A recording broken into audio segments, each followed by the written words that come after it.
আমার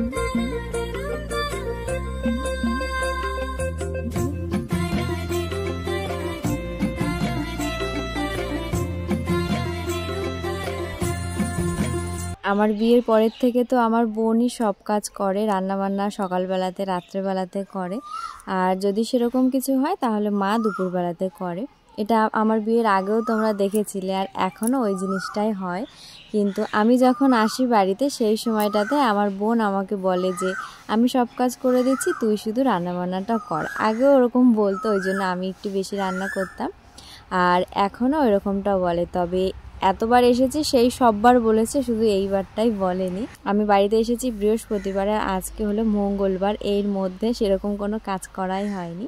আজকে সকালবেলাতে তাড়াতাড়ি ঘুম ভেঙে গেছিলো, ওই জন্য উঠে মানে বাসি কাজ যা যা রয়েছে তাই আর কি টুকিটাকিগুলো করে নিয়েছি। আজকে মাছ আলা এসেছিলো দোকানের সামনে, ওখান থেকে মা মাছ রেখে বাড়িতে পাঠিয়েছে। এখন বোন এই যে মাছ কাটতে বসেছে, আর আমি এখনও ফ্রেশ হইনি, এখন যাব ফ্রেশ হতে, আর বোন একটু পরে রান্নাবান্না করবে। শুভ সকাল বন্ধুরা, তোমরা সবাই কেমন আছো? আশা করছি খুব ভালো আছে, আমরাও খুব ভালো আছি। নতুন আরেকটি ভিডিওতে স্বপ্ন আমার চ্যানেলে তোমাদের সবাইকে শুভেচ্ছা ও ভালোবাসা জানি। আজকের এই ভিডিওটি শুরু করছি। সকালের তো কিছু কাজবাজ করে নিয়েছি, আর এখন স্নান করে এলাম। এতটা গরম লাগছিল, ওই জন্য ভেবেছি যে স্নান করে নিই। আর বোন ওদিকে এখন রান্না বসিয়ে দিয়েছে। আমি সে থালা বাসনগুলো ধুয়েছিলাম, তার মধ্যে থেকে আমার হাঁড়ি কড়াইটা ধুতে মনে ছিল না, মানে থালা বাসনগুলো নিয়ে এসেছি, ভেবেছি যে ওইগুলো রেখে আসি তারপরে ধোবো খান, সে আর যাওয়া হয়নি। তো বোন ওই হাঁড়ি কড়াইগুলো ধুয়ে নিয়ে আর এখন গেছে রান্নাঘরে, আর আগে তো মাছটা কেটে নিয়েছিল। তো চলো তাহলে এখন আর রান্নাঘরে যাই, আর আজকে তোমরা ভিডিওটা দেখতে থাকো, আশা করি তোমাদের খুব ভালো লাগবে। রান্নাঘরে এসে আটা মেখে নিয়েছি, এখন এই সকালবেলাতে রুটি করা হবে। কালকে রাত্রেবেলাতে বোন রুটি আর সুজি করেছিল, আর সুজিটা একটু বেশিই করেছিল যাতে সকালবেলাতে সবাই একটু একটু খেতে পারি। সুজি পায়েস এই জিনিসগুলো ঠান্ডা হলে যেন বেশিই ভালো লাগে, ওই ভেবেই আর কি বোন করেছিল। আর বোন তো উনুন ধরিয়ে প্রথমে ভাতের জন্য জল গরমও বসিয়েছিল, তারপরে আবার বোন বলল কি যে রুটি খাওয়ার কথা। তো আমি আটা মেখে রুটিগুলো বেলে দিয়েছি, বোন এখন রুটিগুলো সেঁকে নিচ্ছে, আর একপাশে বসিয়েছে আলু ভাজা। কালকের কিছুটা ভাত রয়েছে, দাদা বলেছে যে পান্তা ভাত খাবে আলু ভাজা দিয়ে, ওই জন্য আর কি এখন আলু ভাজাটা করা হচ্ছে। আর রুটি দিয়েও খাওয়া যাবে, মানে যে যা খাবে আর কি, সুজি দিয়ে হোক আলু ভাজা দিয়ে হোক।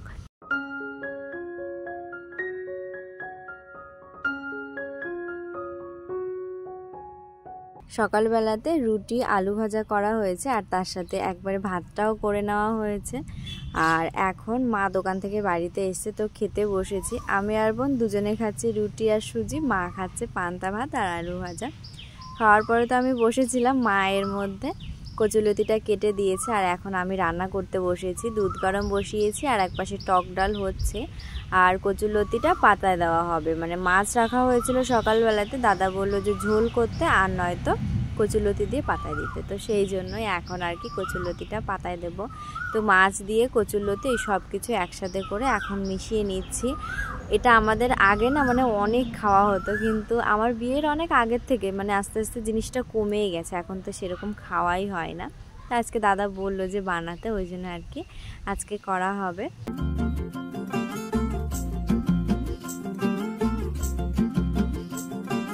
কচুলতির মধ্যে যেসব মশলা দেওয়ার ওইগুলো দিয়ে অল্প কিছুক্ষণে মাখিয়ে রেখে দিয়েছিলাম, তার মধ্যে ডাল হয়ে গেছিলো, ওই জন্য খুব বেশি রাখা হয়নি। তো এখন এই যে কড়াইয়ের মধ্যে করে বসিয়ে দিলাম, আস্তে আস্তে করে হবে। আর এখন আমি চলে এসেছি কলপারে থালা বাসনগুলো ধুতে, সেই সকালবেলার থালা বাসনগুলো তাড়াতাড়ি করে ধোয়া হয়নি, তা এখন ধুয়ে নিচ্ছে। আমাদের কলটা পাইপ দিয়ে উঁচু করেছে, ওখানটায় মাটি দিয়ে তারপর প্লাস্টার করা হবে, কিন্তু সে মাটি পাওয়া যাচ্ছে না বলে ওরকমটা রয়েছে অনেক দিন থেকেই। কলটা চাপতে তো সমস্যা হয়, কিন্তু আমার একটু বেশিই হচ্ছিল, মানে আমি তো কল চাপিয়ে নিই এই বাড়িতে এসে। মা জল চেপে দিয়েছিল, আর আমি ওই থালা বাসনগুলো ধুয়ে নিয়েছিলাম।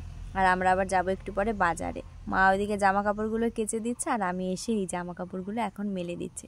বিছানা চাদর, বালিশের কভার, আরও কিছু জামা কাপড় রয়েছে, এই সবগুলো আর কি মা কেচে দিয়েছে, তো আমি এক এক করে এসে এখন মেলে দিচ্ছি। দুপুরবেলাতে এই দেখো, এই যে আমি আর মা দুজনে রেডি হয়ে নিয়েছি, যাবো একটু বাজারে, একটু কিছু কেনাকাটা করব। আমার মায়ের তো সেই সন্ধ্যেবেলাতে সময় হয় না, ওই জন্য আমি ভেবেছি যে মার সাথে তাহলে এই দুপুরবেলাতেই যাব। অনেক গরম, তবুও কিছু করার নেই, মায়ের সাথে যেতে হলে তো এইরকম সময়টাতেই যেতে হবে, ওই জন্যই আর কি। আর এতক্ষণ তো টোটো আসছিল না, ওই একটা টোটো আসছে, দেখি এটা যায় কিনা।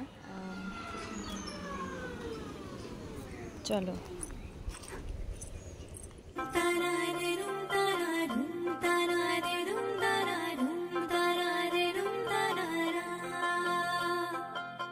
এত গরমে সত্যি বেরোতে মন চায় না, কিন্তু যখন দরকার তখন তো বেরোতেই হয়। আর যখন এই যে বেরোনো হয় তখন একটা কথা ভীষণ মাথায় আসে যে যারা রোজ দিন কাজকর্মে বেরোয়, তো এই যে গরম বৃষ্টি তারপরে শীত সব সময়ের জন্য তাদের কিন্তু বেরোতেই হয়, তাদের কতটা কষ্ট হয় এটা সবসময়ের জন্য মনে হয় যেই সময়টাতেই বেরোয় কিনা এই জিনিসটা ভীষণ পরিমাণে মনে হয়। আর বাজারে এসে প্রথমে একটা কড়াই ছিল, তো ওইটার হাতলটা না ভেঙে গেছে, সে অনেক দিন আগে আনবো করে মানে আমার মায়ের আর আনাই হয়নি, তো আজকে ওইটা ঠিক করতে দেওয়া হলো।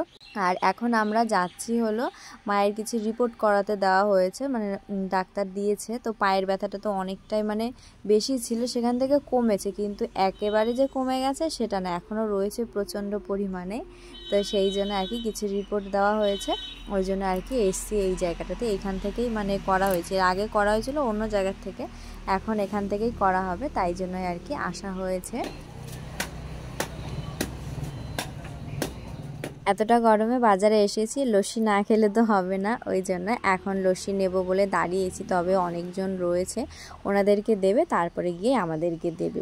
এই লস্যিটা আগে খেতাম না, আগে আমার মায়ের সাথে আসতাম, আমার মা খেত, আমি খেতাম না, আমার দেখে ভালো লাগতো না, কিন্তু একদিন আমার মা আমাকে জোর করে খাইয়েছিল, তো সেখান থেকে আর কি ভালো লেগেছে, খাওয়া হয়। কিন্তু এখন তো ধরো বিয়ে হয়ে গেছে, সবসময়ের জন্য পাই না, ওই জন্য এই গরমের সময় যখনই আসি কিনা বাজারে তখনই এই দোকান থেকে নেওয়া হয়।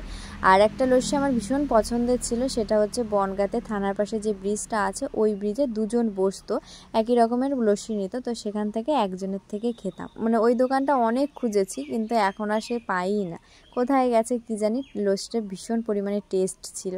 তো আমরা লস্যি খেয়েছি আর তারপরে এখন এলাম কসমেটিক্সের দোকানে। বাড়ির থেকে আসার আগেই ভেবে নিয়েছিলাম যে দুটো ক্লিপ কিনবো, সেই লস্যি খেয়ে আবার টোটোতে উঠে পড়ছিলাম, তারপর আবার মনে পড়েছে যে ক্লিপ নেব, ওই জন্য এই দোকানটাতে আসা হয়েছে। সবসময় ব্যবহারের জন্য যে ক্লিপগুলো ওইগুলো একটু হালকা মানে ঢিলা ঢালা না হলে না ভালো হয় না, ঘরে রয়েছে তো অনেক, কিন্তু সেগুলো একটু টাইট মতো, ওগুলো কোথাও গেলেই পড়ি, কিন্তু সে আমার বাড়িতে মানে যেটা ব্যবহার করে ওটা ভেঙে গেছে অনেক দিন, শ্বশুরবাড়ি থাকতেই ভেঙেছে, তার মধ্যে তো হাবড়া যাওয়া হয়েছে অনেকবার, কিন্তু আমার এত ভুলো মন যে আমার মনেই থাকছিল না যে আমি ক্লিপ নেব। তা আজকে আর কি নেওয়া হলো, 4টে নিয়েছে, আমার জন্য দুটো, আমার মায়ের জন্য দুটো। আমি যখনই কোনো জিনিস কিনেছি কিনা আমার জন্য কিনেছি, তার সাথে অন্যদের জন্যও কিছু কিছু কিনেছি, কিন্তু আমার এটা খুব ভালোভাবে মনে পড়ে যে আমার মায়ের জন্য আমি সেভাবে কোনো কিছুই কিনিনি। কিন্তু এখন জানো তো চারিদিক দেখে দেখে একটা কথা ভীষণ মনে হয় যে কারোর জন্য কিছু করি বা না করি, কাউকে কিছু দিই বা না দিই, আমার মাকে দেব, মাকে ভালো রাখবো। আমার মা বাবা না ছোটোবেলার থেকে একটা কথা ভীষণ বলতো, আর এখনও সেটা বলে যে তোদের খুশিতেই আমাদের খুশি, আর সেটা দেখেছিও, এখনও দেখছি। তো ওই জন্য মানে ভগবানের কাছে ভীষণভাবে প্রার্থনা করি যে সবসময়ের জন্য যেন এই দুটো মানুষকে অন্তত আমি ভালো রাখতে পারি। বাজারে থেকে বাড়িতে এসেছি, বেশ কিছুক্ষণই হয়েছে, আর এই যে এখন স্নান করে উঠলাম, এরপর যাব খেতে, মা ভাত বাড়ছে, সেই সকালবেলাতে রুটি খেয়েছিলাম, আর এই দুপুর রোদে মানে বাজারে যাওয়া হয়েছে, একটু হাঁটাচলা হয়েছে না, শরীর আর মনে হচ্ছে কি চলছে না, খাওয়া দাওয়া করে তারপরে গিয়ে একটু ঘুমাবো।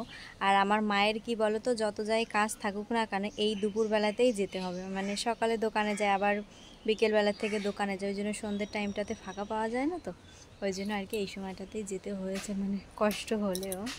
তো চলো ওইদিকে যাই এখন রান্নাঘরে খেতে। তাহলে চলো আজকের এই ভিডিওটা এখানেই রাখছি, দেখো নতুন একটা সুন্দর ভিডিওর সাথে। সবাই ভালো থেকো, সুস্থ থেকো, আর আজকের ভিডিওটা কেমন লাগলো অবশ্যই কিন্তু কমেন্ট করে জানিও। তো চলো সবাইকে টাটা।